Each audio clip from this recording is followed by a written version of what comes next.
siguiente semana más, o digo esta semana más, es decir, mañana y pasado, con los aspectos básicos. Luego, ustedes van a preparar el material que yo les dejé en el Classroom. Y ese material lo van a presentar de acuerdo al rol que yo les dé directamente en la semana del 10 al 14, porque la semana del 2 al 7 voy a ausentarme de viaje. Entonces van a tener una semana para preparar el material.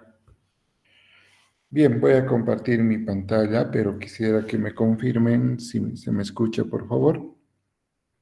¿Alguien? Erwin, Efraín, Johan, Fabio, Denis, Dolly. Sí, se escucha. Sí, se escucha. Gracias a todos los que respondieron. Ok, voy a grabar la clase por si acaso, aunque esta clase leyendo las diapositivas suficiente, ¿no? No hay mucho donde perderse.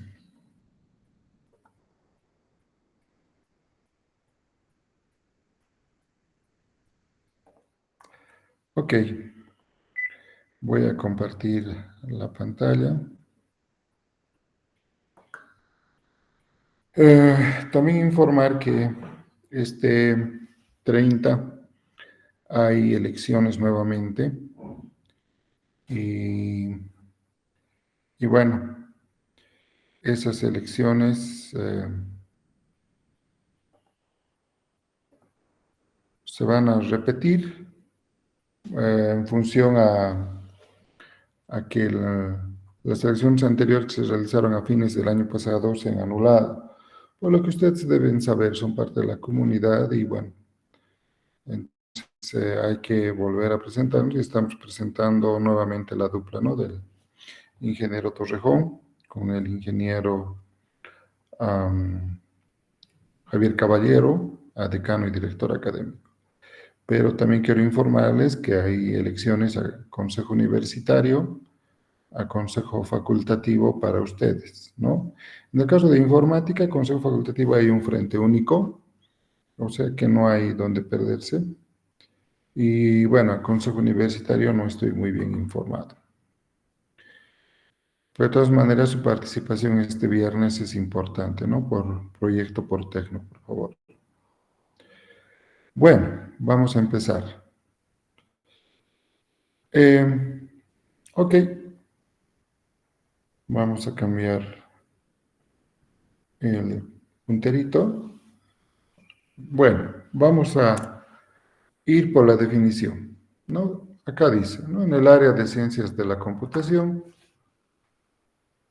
tenemos un área de computación gráfica y computación gráfica o graficación por computadora se refiere a la manipulación e interpretación de modelos e imágenes de objetos utilizando la computadora. Este proceso de sintetización de la imagen tiene un conjunto de pasos que lo vamos a ver la siguiente clase para entender cómo se grafica.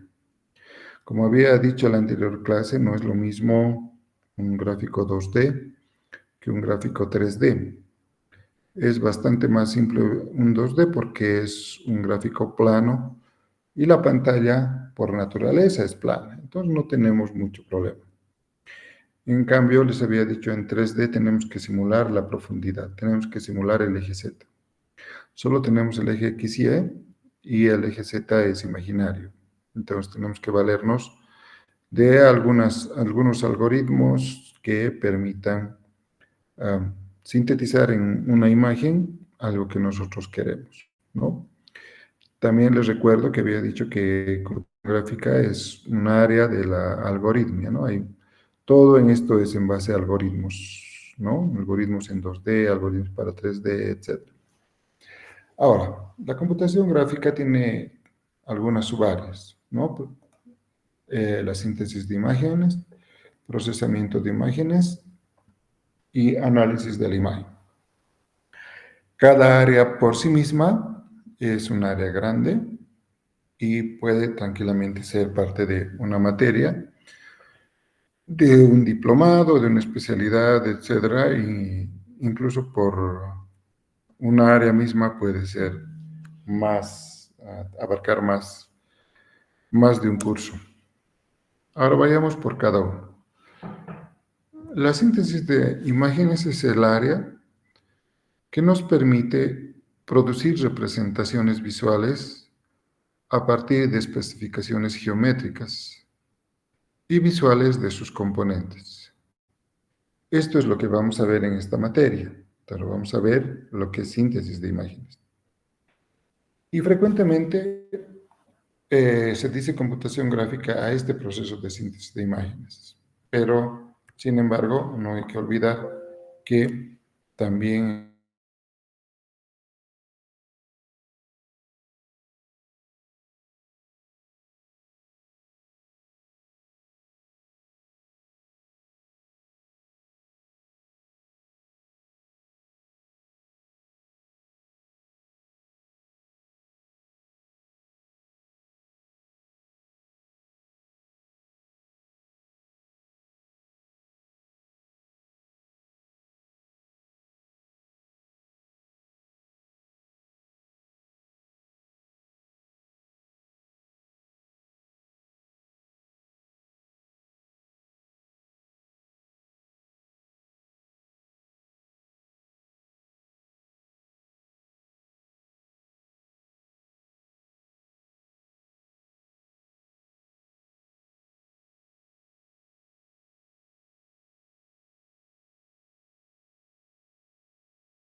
qué caras ver y qué caras no ver.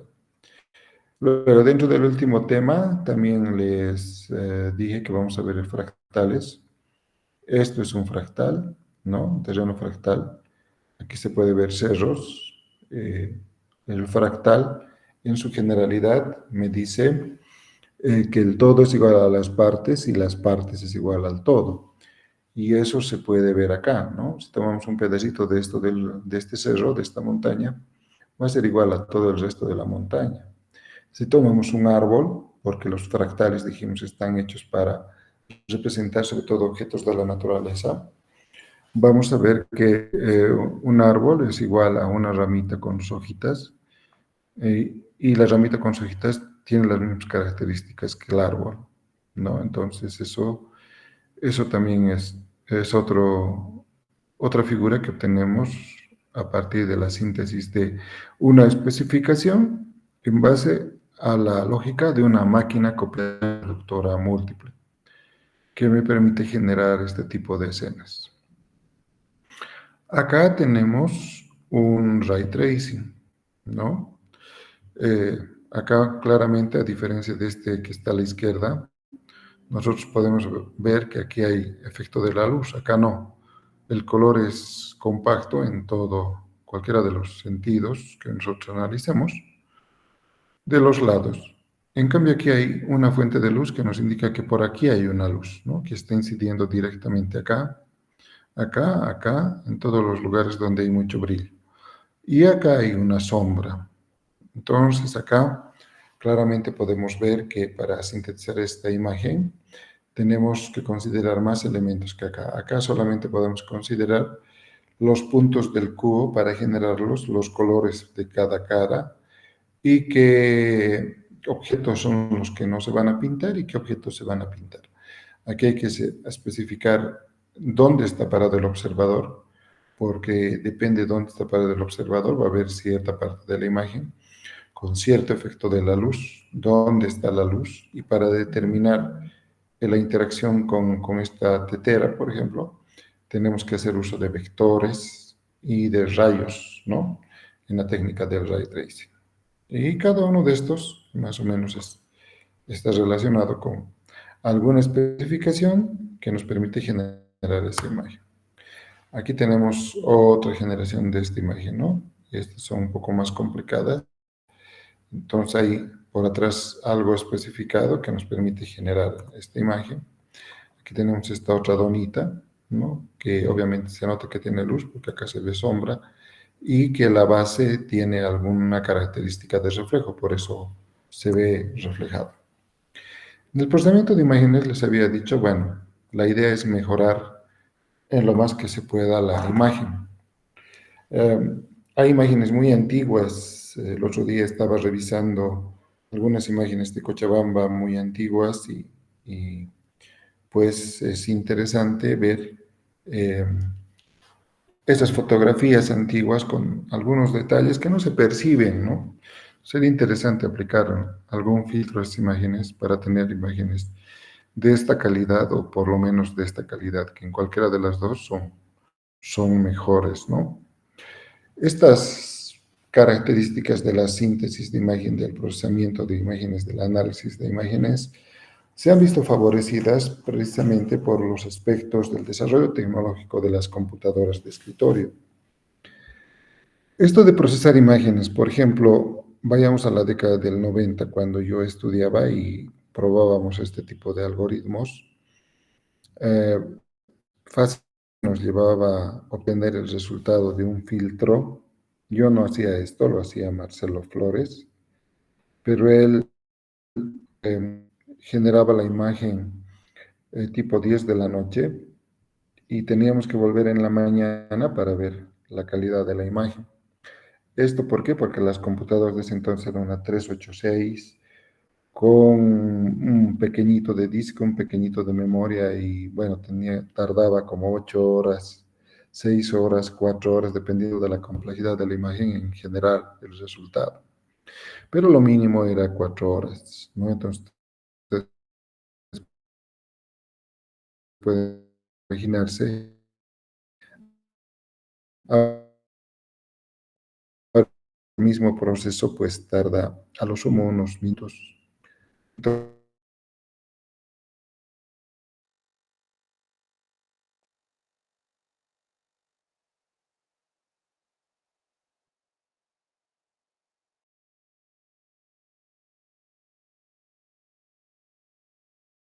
Entonces, la tecnología es una materia, ¿no? Con la tecnología que había primero, las computadoras, algunas eran gráficas, otras no, y las gráficas que tenían de gran calidad, entonces no eran muy útiles, especializadas y obviamente sumamente costosas. Las actuales, ¿no? Si capturamos un frame a la persona, ¿no? Pero se ve uno que se haga, acá ya ver el calor de ciertas escenas de la naturaleza, ¿no? Entonces, todo lo que es agua, con todo lo que es el cielo, por ejemplo, puede ser azul, y si hay un brillo de sol, entonces es amarillo, las plantas se ven verdes, ¿no? Entonces, eso también es parte del procesamiento de imágenes, para algún propósito. Dentro del procesamiento de imágenes también está la detección de huellas dactilares, ¿no? Entonces, en este caso, la idea es buscar patrones. Entonces, lo que nos diferencia de unos de otros en nuestras huellas son estas variaciones que hay, ¿no? Estas peculiaridades son las que hacen que tengamos patrones diferentes todas las personas. Entonces, en un procesamiento de imágenes, por ejemplo, de huellas, esto es lo que se busca para tratar de ver si esa huella pertenece a una persona A o no pertenece a una persona A. La tecnología médica también ha crecido mucho, entonces ya es posible sacar tomografías axial computarizadas en 3 dimensiones y poder observar prácticamente cómo está constituido nuestro organismo, ¿no? Y es impresionante la calidad que tiene, ¿no? Yo hace poquito me he hecho una tomografía que yo pensé que era una tomografía normal de mi columna. Pero cuando el doctor me mostró en la computadora, pues regeneró en 3D toda mi columna y bueno, he podido ver mi columna con un detalle único y bueno, sumamente impresionante, ¿no? Para ver dónde estaba el problema que tengo, digamos. Dentro de eso también igual entra los cortes de las tomografías, ¿no? Porque son cortes que se hacen a la cabeza, ¿no? Y vamos, en base a estos cortes es que se genera lo que les había dicho, ¿no? La columna en general, interpretando esos cortes. También hay otras áreas de interés, ¿no? Por ejemplo, dentro de esto está la visualización de datos. Esto, por ejemplo, ahora es extremadamente importante. ¿Por qué? Porque estamos en una época donde las imágenes muestran más que 1000 palabras. Todo es con imágenes, casi todo es con imágenes, ¿no? Ya nos hemos olvidado del texto antiguo. Entonces hay aplicaciones como por ejemplo Big Data o inteligencia de negocios, cuyo objetivo final, sobre todo de inteligencia de negocios, es mostrar resultados de reportes consolidados. Y esos reportes consolidados son de naturaleza gráfica.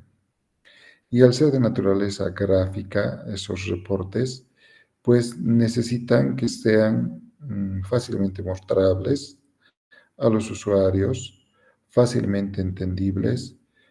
Y es por eso que las herramientas, por ejemplo, de inteligencia de negocios, hay unas herramientas para hacer ELT, que es extracción, limpieza y cargado de los datos, ¿no? A otro entorno, ¿no? De un entorno no normalizado a un entorno normalizado, que lo conocemos como Data Warehouse. Y después de eso, lo que queremos generar es, bajo ciertas necesidades, un conjunto de reportes. Y dentro de esos reportes entra pues la visualización de datos.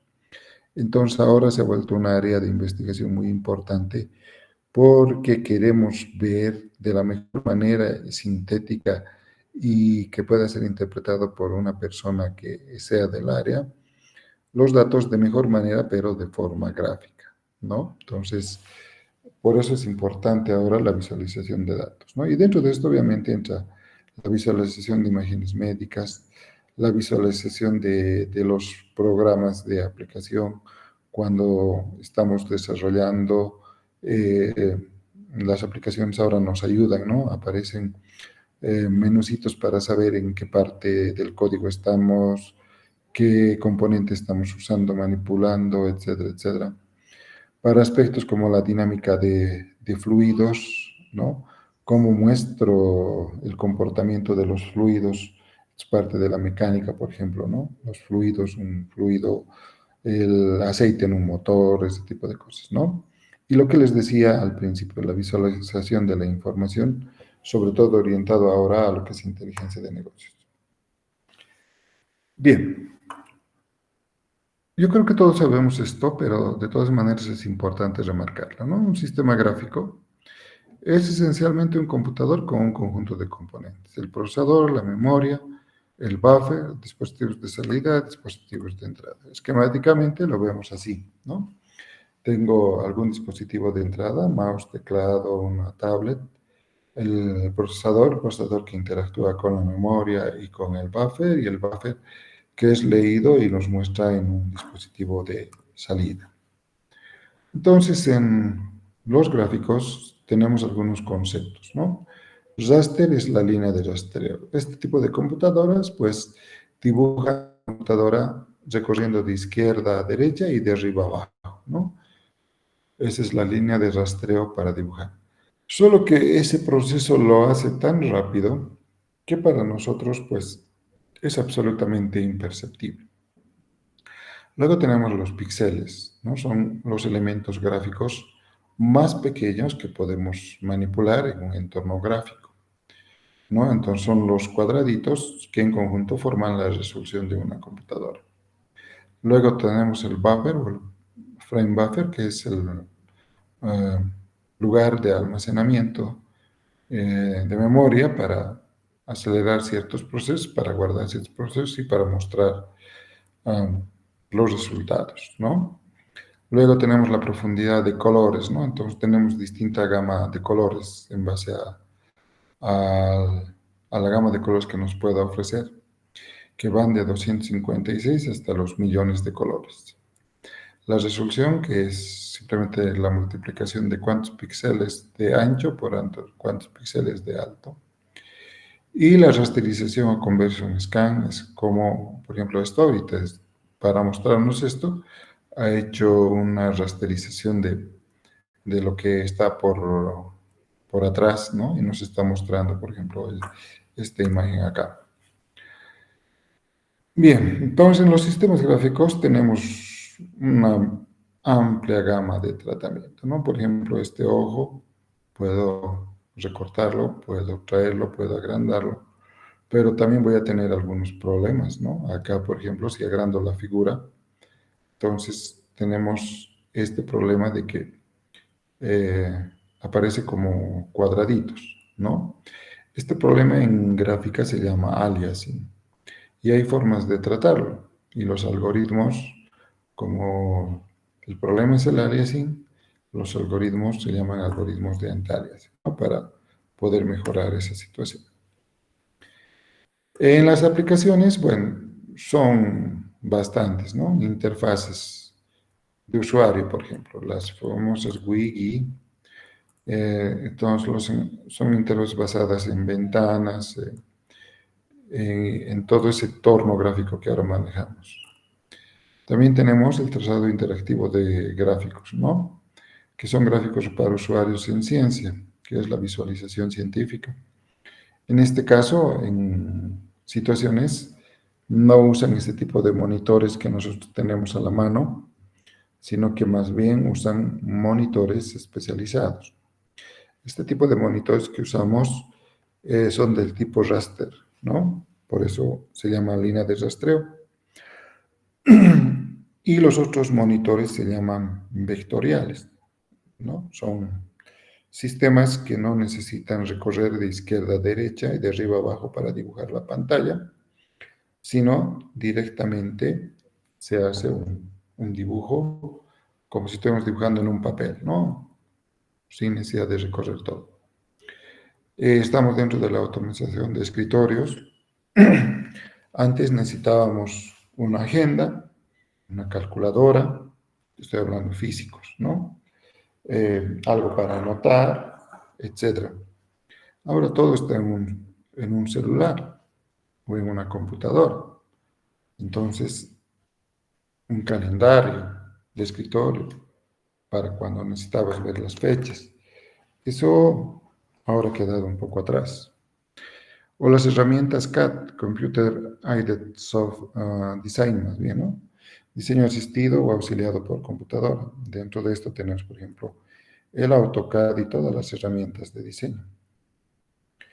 También es importante en la simulación y la visualización científica. En la simulación, ¿por qué? Porque hay aspectos de simulación gráfica que nos van a ayudar, ¿no? Ustedes a ver en qué nivel están. No, todavía no han llevado simulación de sistemas, pero en simulación de sistemas van a construir igual modelos de simulación que seguramente van a probar. En algunos casos el texto es suficiente, ¿no? Los resultados en tipo texto que nos da los valores. Pero en algunos casos yo necesito tener un entorno gráfico que interprete los valores de simulación. Entonces, de ahí tenemos los simuladores de vuelo, por ejemplo, ¿no? Que te permite entrenar antes de poder volar oficialmente la primera vez, ¿no? ¿Por qué? Las razones son dos para hacer simulación. Uno, o es caro o es peligroso, ¿no es cierto? Entonces, un avión no puedo estrellar para aprender cada vez, porque seguramente lo primero es que seguramente me voy a morir y lo segundo, o no sé cuál primero, pero los dos aspectos, lo otro es que eh, el avión no cuesta unos pesos, ¿no? Entonces, reactores nucleares, ese tipo de reacciones nucleares, todo eso es mejor hacerlo con simulación, porque nos puede complicar mucho nuestra existencia personal. Luego tenemos el control de procesos, ¿no? O sea, control del tráfico aeroespacial.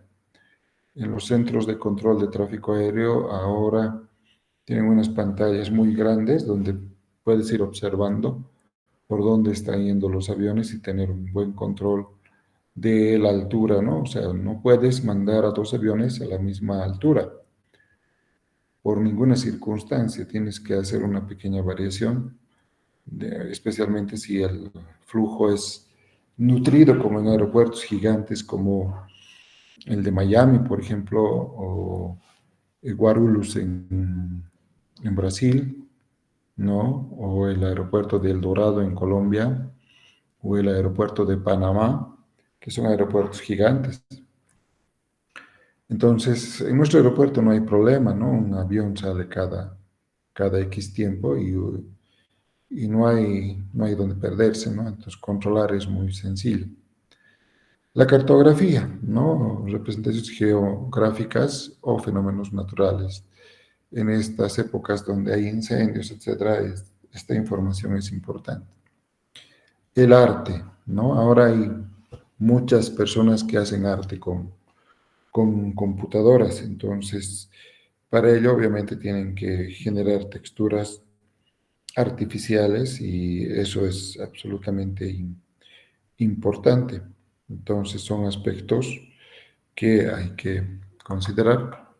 Y gráficos de presentación, ¿no? O sea, esto que estoy mostrando es PowerPoint, pero ahora las presentaciones las están haciendo en otras aplicaciones que son para mí, probándolas un poco, mucho más versátiles, ¿no?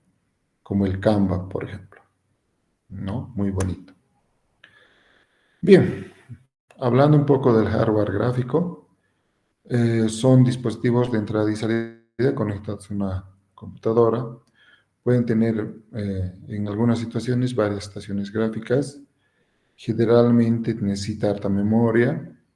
Debe tener canales de comunicación de alta velocidad porque maneja mucha información.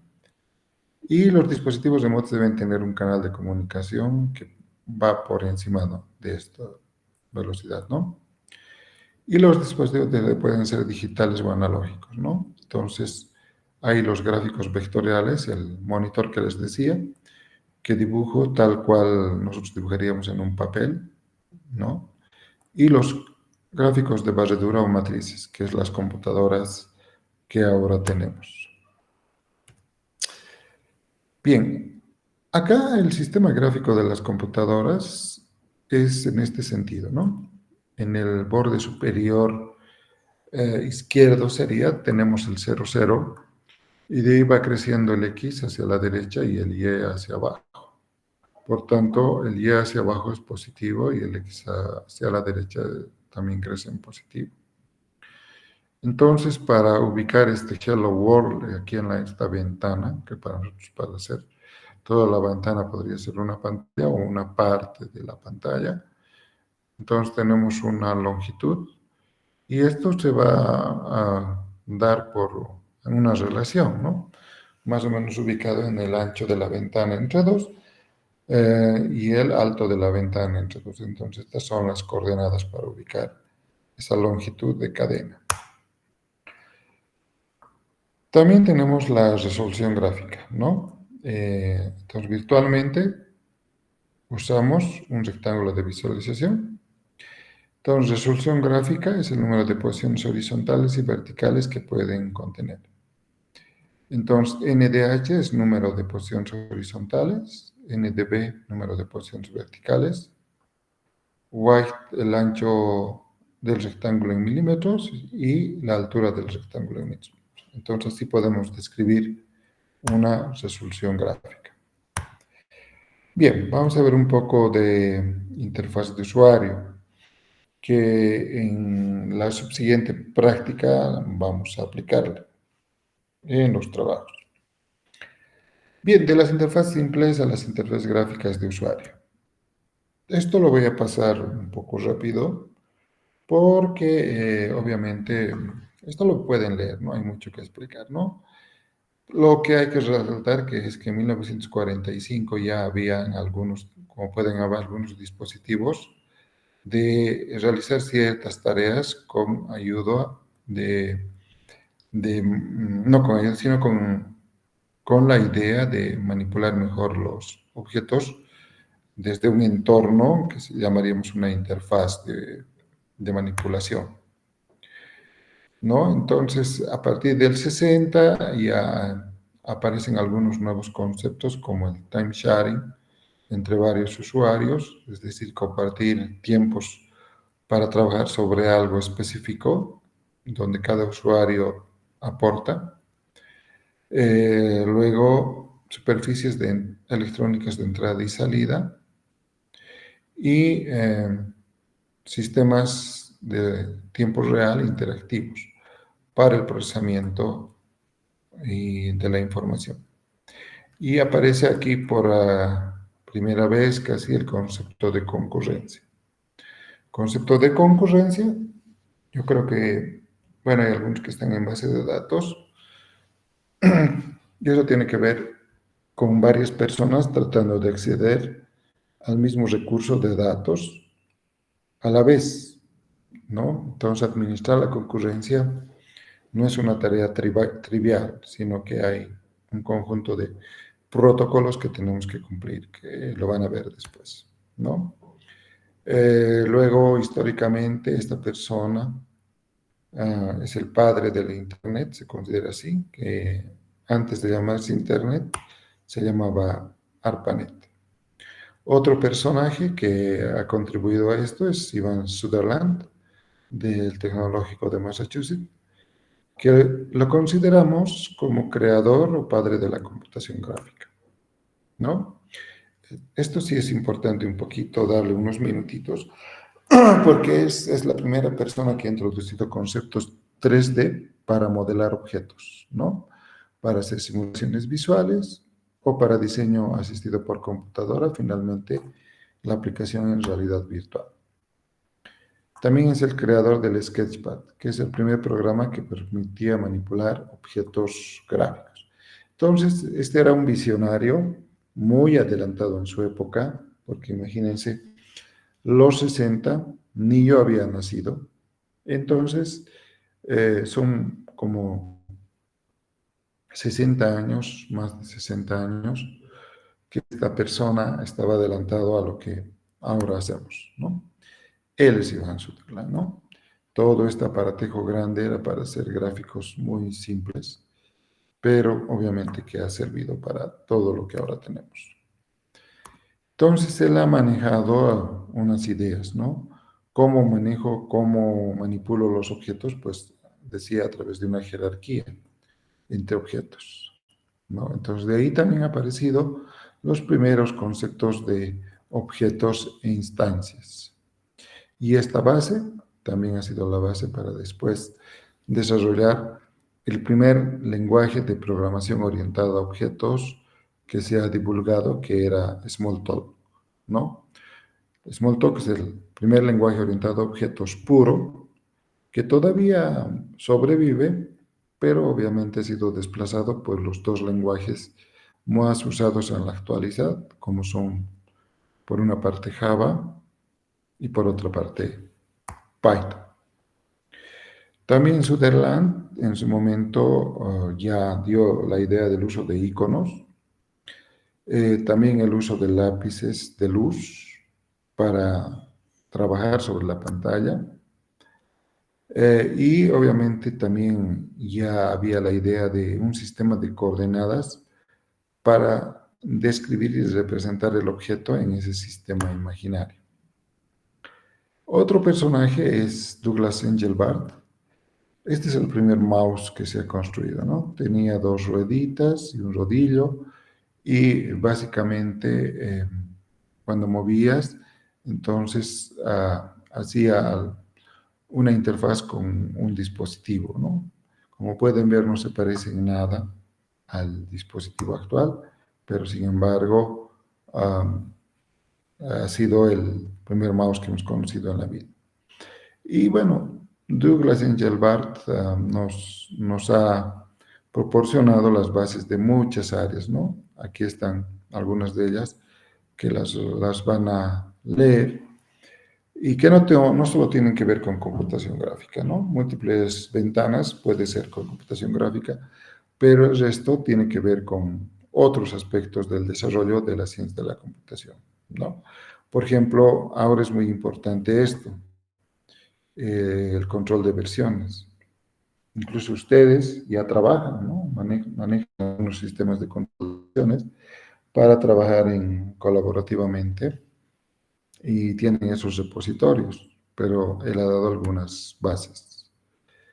Igual, ¿no? Algunas otras contribuciones, algo muy importante, es las reuniones de ayuda o de colaboración entre las personas, que ahora es muy fácil hacerlo, o la arquitectura cliente-servidor. Luego también tenemos a Ted Nelson, que también es en el 65, ¿no? Tampoco había nacido todavía. Entonces es el que acuña el término hipertexto y bueno, esto se ha quedado ahora, ¿no? Cuando navegamos por la web y hacemos un clic, estamos navegando a través de un hipertexto. Entre las empresas también ha habido algunas que han desarrollado tecnología gráfica. Esta es la Xerox Palo Alto, el centro de investigación, en California. Entonces, aquí podemos ver la computadora personal en su primer prototipo, ¿no? Muy grande para su época y para las capacidades que tenía. Aquí ya surgieron las pantallas del tipo raster scan, con un mapa de bits de puntos visuales y también aparece el concepto de píxel para la representación gráfica. También tenemos la utilización ya de elementos como los iconos, menús, etcétera. Elementos que ahora son básicamente para nosotros pan de cada día. También en este entorno, en este entonces, hay una interconexión de los computadores, ¿no? de un entorno de varios computadores a través del concepto de Ethernet. Y surge la programación orientada a objetos con la creación del lenguaje, lo que les decía, Smalltalk, ¿no? Aparecen algunos conceptos, ¿no? Del primer concepto que era WIMP, que significaba Windows, iconos, menús y punteros, pero que no tenían una interacción con el usuario. Aparece un nuevo concepto que es what you see is what you get, ¿no? Lo que tú ves es lo que tú consigues. Entonces, ¿eso qué significa? Significa que si yo tengo un icono de una impresora o un icono de un lapicitos, yo ya sé que si hago clic voy a poder dibujar, o si hago clic en impresora voy a poder imprimir, ¿no? Entonces, básicamente, todo lo que podemos hacer ya no necesito memorizar, esa es la idea. Porque antes en los sistemas que eran del tipo de línea de comandos, como son Unix, por ejemplo, en ese entonces, o el DOS pasado a lo que es el Windows, aprender todo mm, todos los comandos. Y si te olvidabas algo, pues tenías que ir al libro y buscar, ¿no? No había internet, obviamente. Entonces, de ahí viene el concepto. Y ahora todo es what you see is what you get, ¿no? En nuestros dispositivos.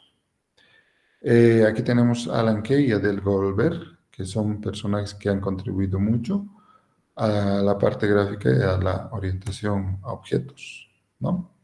Son los creadores, son los padres del desarrollo, propiamente dicho, y la evolución de la orientación a objetos, y obviamente son los creadores de Smalltalk, ¿no? En realidad tienen un libro muy interesante que describe cómo funciona el lenguaje, y los dos son los eh, creadores. Entonces, hay empresas que también han ido evolucionando, como la primera PC de IBM, que tenía todavía una interfaz de texto y líneas de comando, que funcionaba más o menos así, ¿no? Tenías que escribir todos los comandos acá, y bueno, todo lo que escribías, los hacía, ¿no? Ahorita, por ejemplo, esto van a hacer algún rato. El FTP es una de las formas de hacer para transferir archivos. En su momento, esto de hacer con líneas de comandos no ha sido muy bueno. Entonces surgió uno de los genios de nuestra área. Y uno de esos genios de nuestra área, pues es simplemente el dueño y creador de la Mac, ¿no? Entonces, acá tenemos a Lisa, su primera creación, que tenía una interfaz gráfica y estaba implementado con ventanas y con los menús y punteros. ¿Y qué tenemos aquí? ¿No? Con el primer logo que tenía de la manzana. Entonces, esta es realmente la primera computadora que gráficamente se podía trabajar 100% con esa idea. Entonces, en Lisa tenía, ¿no? Menús, tenía el mouse, tenían iconos y tenía el puntero que me indicaba dónde estaba. Luego ha ido evolucionando, se ha ido haciendo más pequeño y ya ha cambiado de solamente la idea de tener punteros, menús, etcétera, a la idea de what you see is what you get, ¿no? Entonces aquí tenemos la Apple Macintosh en 1984 que ya era 100% con esta lógica. También en el 83 aparecen otras personas que de algún modo van añadiendo algunas ideas interesantes y la tecnología va mejorando y se va reduciendo, ¿no? Entonces aquí tenemos este aparatito que se llama Newton Apple, me permitía a través de este lápiz ya registrar ciertos anotes, ¿no? Entonces tiene un reconocimiento de escritura, reconocimiento de caracteres ópticos, este sí tenía un OCR, y bueno, hacía una segmentación de la pantalla para tratarlo. Y hemos llegado a la época de los celulares. En esta época vemos que todo va evolucionando. Aquí tenemos varios modelitos, ¿no? Y seguramente ustedes los han visto, pero quizás no los han visto funcionando. Pero yo varios de estos los he usado, ¿no? Este era un Motorola, era un celular magnífico. Y hemos llegado a los celulares actuales, que tienen mucha capacidad de cómputo, ¿no? Y el desarrollo de las gráficas, pues, se visualiza en juegos como el Wii, ¿no? Y cualquiera de las otras consolas de juego que hay, o el desarrollo de juegos tan interesantes como, por ejemplo, Fortnite, o cualquiera de los otros juegos, como FIFA, etcétera, que realmente en la actualidad son increíbles. Bien, eso es en cuanto a la introducción de la materia. Eh, Básicamente hemos dado un vistazo a, a todo lo que implica esta parte de lo que son las gráficas. Y bueno, mañana vamos a continuar con algunos otros aspectos interesantes ya más técnicos. ¿Alguna pregunta? Bueno, ninguno. Quedamos acá entonces. Muy buenas tardes y muchas gracias por su atención. Hasta luego, dije. Gracias, ingeniero. Hasta luego. Hasta luego, Hasta luego, dije. Inge. Hasta luego.